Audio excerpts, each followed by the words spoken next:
ദൈവത്തിൻ്റെ അതിപരിശുദ്ധമായ നാമം വാഴ്ത്തപ്പെടുമാറാകട്ടെ.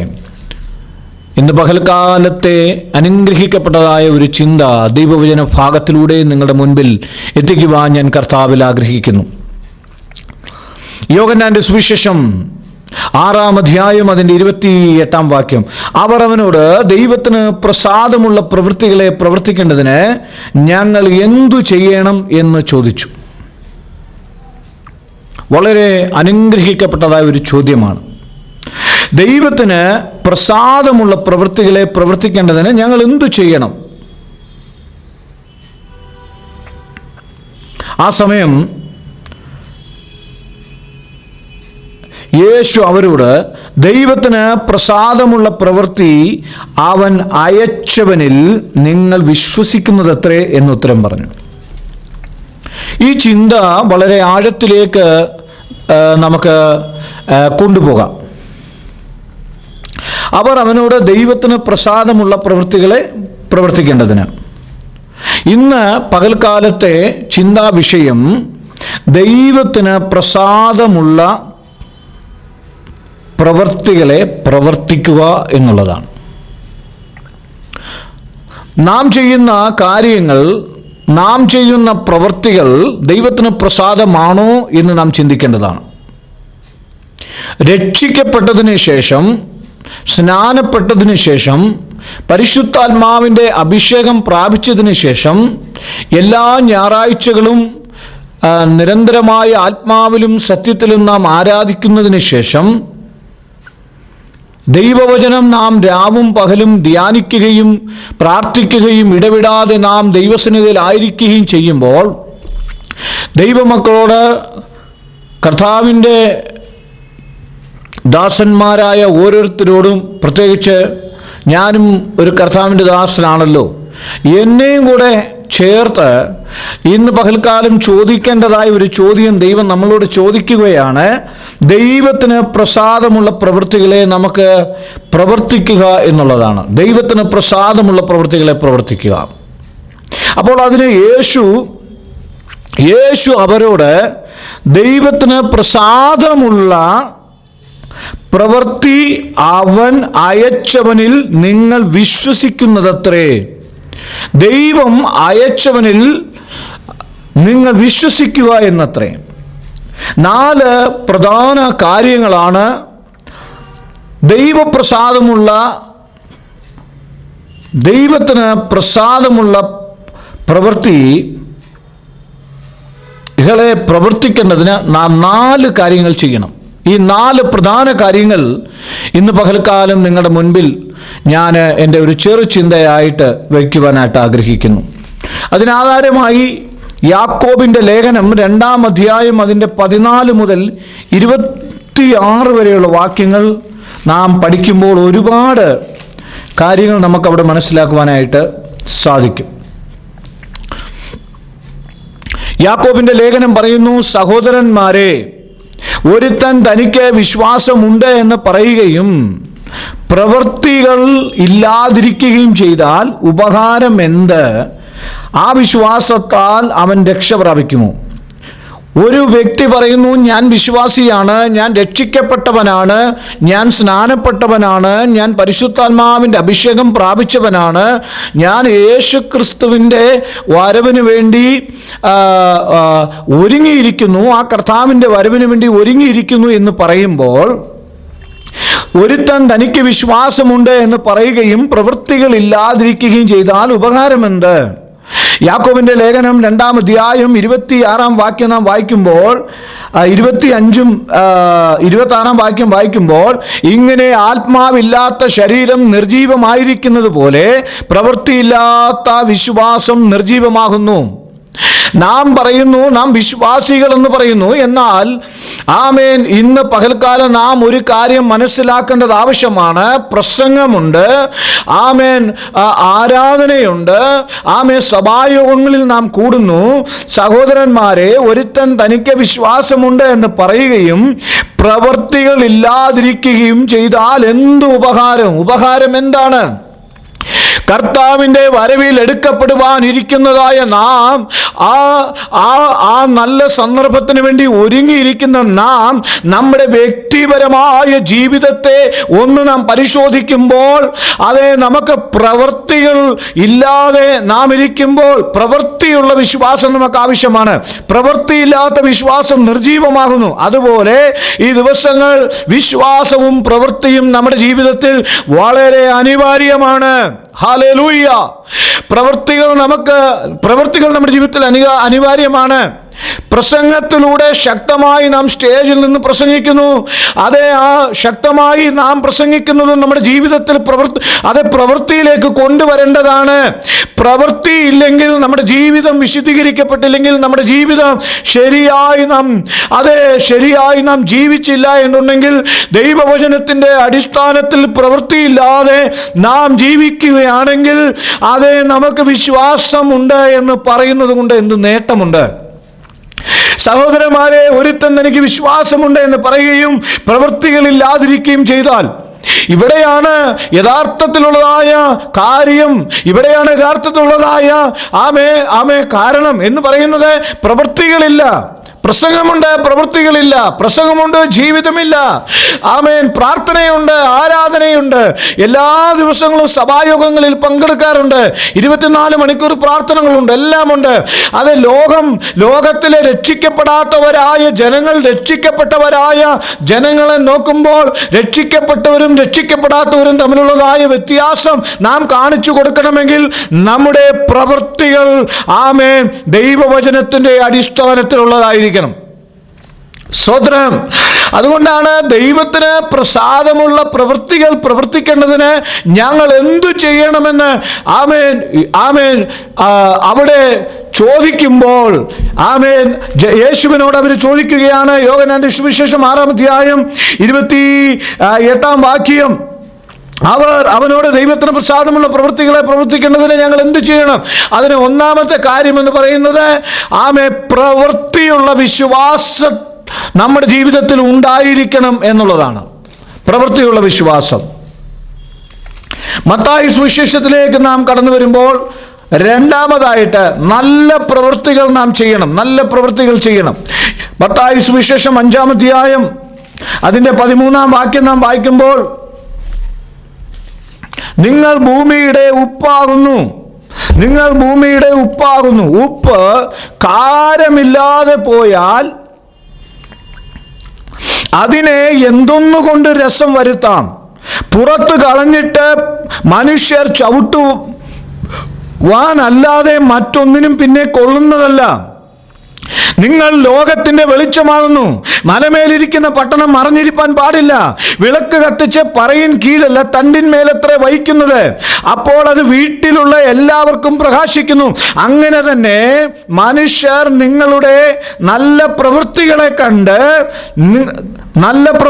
കണ്ട് സ്വർഗസ്ഥനായ നിങ്ങളുടെ പിതാവിനെ മഹത്വപ്പെടുത്തേണ്ടതിന് നിങ്ങളുടെ വെളിച്ചം അവരുടെ മുമ്പിൽ പ്രകാശിക്കട്ടെ.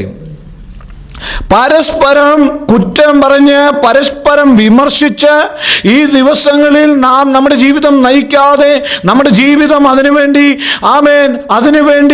വെറുതെ പരസ്പരം നാം തമ്മിൽ പരസ്പരം ഐക്യതയില്ലാതെ ഇരിക്കുവാനല്ല. ഈ ദിവസങ്ങളിൽ ദൈവത്തിന്റെ വചനം നമ്മെ പഠിപ്പിക്കുന്നു. നാം ക്രിസ്തുവിനെ കൈക്കൊണ്ട് രക്ഷിക്കപ്പെട്ടവരാണ്, സ്നാനപ്പെട്ടവരാണ്, പരിശുദ്ധാത്മാവിന്റെ അഭിഷേകം പ്രാപിച്ചവരാണ്. ആയതിനാൽ ഈ ദിവസങ്ങളിൽ നാം ഒരു കാര്യം മനസ്സിലാക്കണം. മനുഷ്യർ നിങ്ങളുടെ നല്ല പ്രവൃത്തികളെ കണ്ട്, നമ്മുടെ പ്രവൃത്തികളെ കണ്ട് സ്വർഗസ്ഥനായ പിതാവിനെ മഹത്വപ്പെടുത്തണം.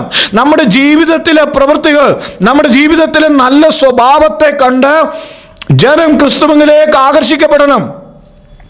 ദൈവത്തെ അറിയാത്ത ജനം ദൈവസന്നിധിയിലേക്ക് കടന്നു വരണം. അപ്പൊ ഈ ദിവസങ്ങളിൽ മനുഷ്യർ നിങ്ങളുടെ നല്ല പ്രവൃത്തികളെ കണ്ട്, അങ്ങനെയാണെങ്കിൽ നമ്മളുടെ പാപസ്വഭാവം വിട്ടുകളയണം. നമ്മുടെ തിന്മയായുള്ളതായ പ്രവൃത്തികളെ ഈ ദിവസങ്ങളിൽ നാം വിട്ടുകളയണം. സകല ഭാരവും മുറുകെ പറ്റുന്ന പാപവും വിട്ടുകളയണം.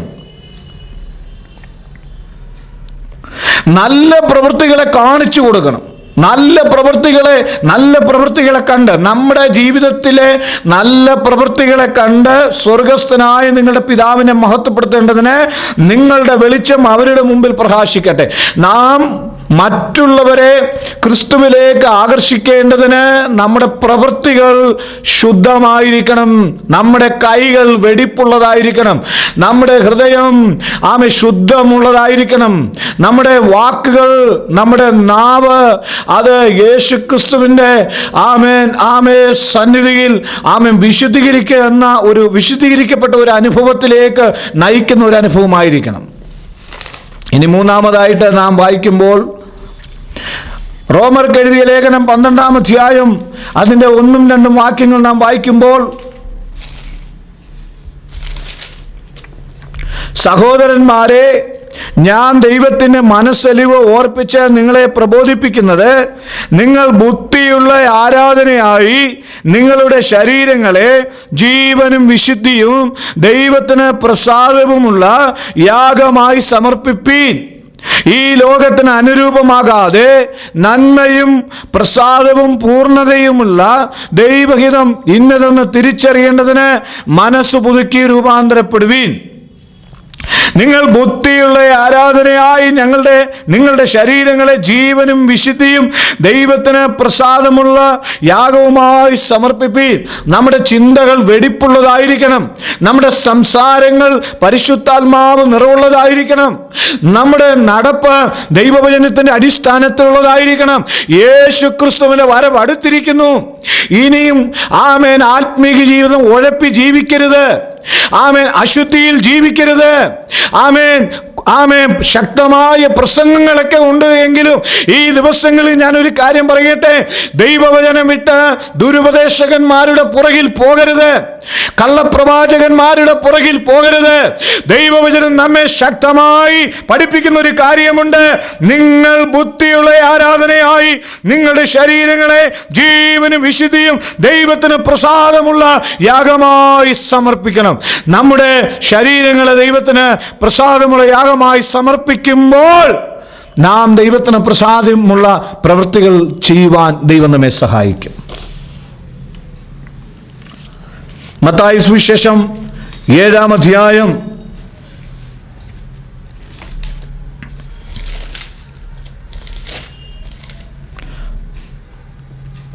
21-ാം വാക്യത്തിൽ ഇങ്ങനെ രേഖപ്പെടുത്തിയിരിക്കുന്നു, എന്നോട് കർത്താവേ കർത്താവേ എന്ന് പറയുന്ന ഏവനുമല്ല,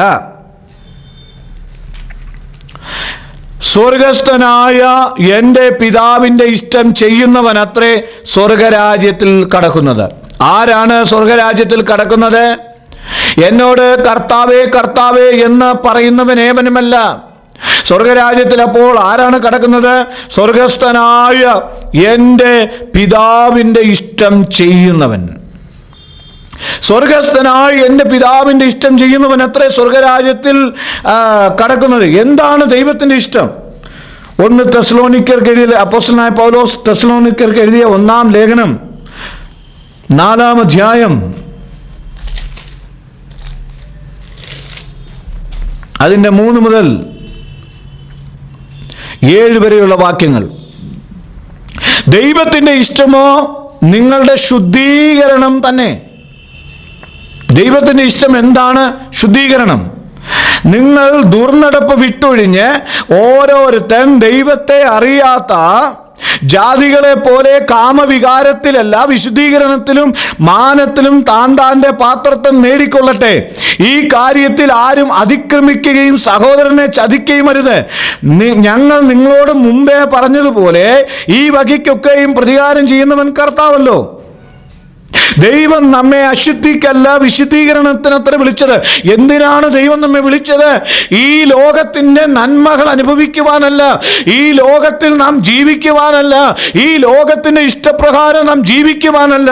ദൈവം നമ്മെ വിളിച്ചത് വിശുദ്ധീകരണത്തിനാണ്. ദൈവം നമ്മെ വിളിച്ചത് വിശുദ്ധീകരണത്തിനാണ്. വിശുദ്ധിയുള്ള ഒരു ജീവിതം, വിശുദ്ധിയുള്ള ജീവിതത്തിൽ വിശുദ്ധിയുള്ള ഒരു ജീവിതം കൊണ്ടുപോകുവാനാണ്, അല്ലെങ്കിൽ ആ വിശുദ്ധിയുള്ള ജീവിതം നാം ഈ ദിവസങ്ങളിൽ അത് ചെയ്യുവാൻ വേണ്ടിയാണ് ദൈവം നമ്മെ വിളിച്ചത്. ദൈവം നമ്മളിൽ പ്രസാദിക്കുന്നതായിരിക്കണം. ഹാബേലിലും അവൻ്റെ യാഗത്തിലും ദൈവം പ്രസാദിച്ചു, കയീനിലും അവൻ്റെ യാഗത്തിലും ദൈവം പ്രസാദിച്ചില്ല. യോഹന്നാന്റെ സുവിശേഷം 6-ാം അധ്യായം അതിൻ്റെ 28-29 വാക്യങ്ങളിൽ അവർ അവനോട് ദൈവത്തിന് പ്രസാദമുള്ള പ്രവൃത്തികളെ പ്രവർത്തിക്കേണ്ടതിന് ഞങ്ങൾ എന്തു ചെയ്യണം എന്ന് ചോദിച്ചു. 4 കാര്യങ്ങളാണ്. 1, പ്രവൃത്തിയും വിശ്വാസവും നമ്മുടെ ജീവിതത്തിൽ ഉണ്ടായിരിക്കണം. 2, നമ്മുടെ നല്ല പ്രവൃത്തികളെ കണ്ട് മറ്റുള്ളവർ ദൈവത്തെ വിശ്വസിക്കുകയും ദൈവസന്നിധിയിൽ കടന്നു വരുന്ന ഒരു അനുഭവം ഉണ്ടായിരിക്കണം. 3, നമ്മുടെ ശരീരങ്ങളെ ജീവനും വിശുദ്ധിയുമുള്ള യാഗമായി സമർപ്പിക്കണം. 4, കർത്താവിൻ്റെ ഇഷ്ടം നമ്മുടെ ശുദ്ധീകരണമാണ്. കർത്താവിൻ്റെ ഇഷ്ടം നമ്മുടെ ശുദ്ധീകരണമാണ് എന്നുള്ളത് നാം മറന്നു പോകരുത്. യോഹന്നാന്റെ സുവിശേഷം 6-ാം അധ്യായം 28-ാം വാക്യം, അവർ അവനോട് ദൈവത്തിന് പ്രസാദമുള്ള പ്രവൃത്തികളെ പ്രവർത്തിക്കേണ്ടതിന് ഞങ്ങൾ എന്തു ചെയ്യണം? ദൈവത്തിന് പ്രസാദമുള്ള പ്രവൃത്തികൾ പ്രവർത്തിച്ചില്ല എങ്കിൽ സ്വർഗരാജ്യത്തിൽ പ്രവേശിക്കില്ല. ആ നിത്യമായ രാജ്യം നഷ്ടമായി തീരും. നാം ഈ ലോകത്ത് കർത്താവിനെ അറിഞ്ഞത് ഈ ലോകത്തിലെ സാമ്പത്തികമായ ഏതെങ്കിലും നേട്ടങ്ങൾക്ക് വേണ്ടിയോ നന്മകൾക്ക് വേണ്ടിയല്ല. നമ്മുടെ കർത്താവിൻ്റെ വരവ് വാതിൽക്കലായിരിക്കുന്നു. എത്ര നാം പറഞ്ഞാലും എത്ര കേട്ടാലും ചിലർ അശുദ്ധിയിലേക്ക് അവരുടെ ജീവിതം നയിച്ചു കൊണ്ടിരിക്കുകയാണ്. 24 മണിക്കൂറും ഓൺലൈനിലും ഓഫ്ലൈനിലും പ്രസംഗങ്ങൾക്കൊരു കുറവില്ല, കൺവെൻഷനുകൾക്കൊരു കുറവില്ല, മീറ്റിങ്ങുകൾക്കൊരു കുറവില്ല. ഇന്ന് പകൽക്കാലം ഞാൻ അടിയുറച്ച് പറയുകയാണ്, ദൈവത്തെ അറിഞ്ഞ ദൈവജനം ദൈവത്തിന് പ്രസാദമുള്ളവരായി ജീവിക്കണം. നമ്മെ കർത്താവ് വിളിച്ചത് വിശുദ്ധീകരണത്തിനാണ്. അതുകൊണ്ട് ദുരുപദേശകന്മാർ ദൈവവചനത്തിൻ്റെ പ്രസംഗങ്ങൾക്ക് അടിസ്ഥാന ഉപദേശങ്ങൾ പ്രസംഗിക്കാത്ത അനേക ദുരുപദേശകന്മാരുണ്ട്, കള്ളപ്രവാചകന്മാരുണ്ട്.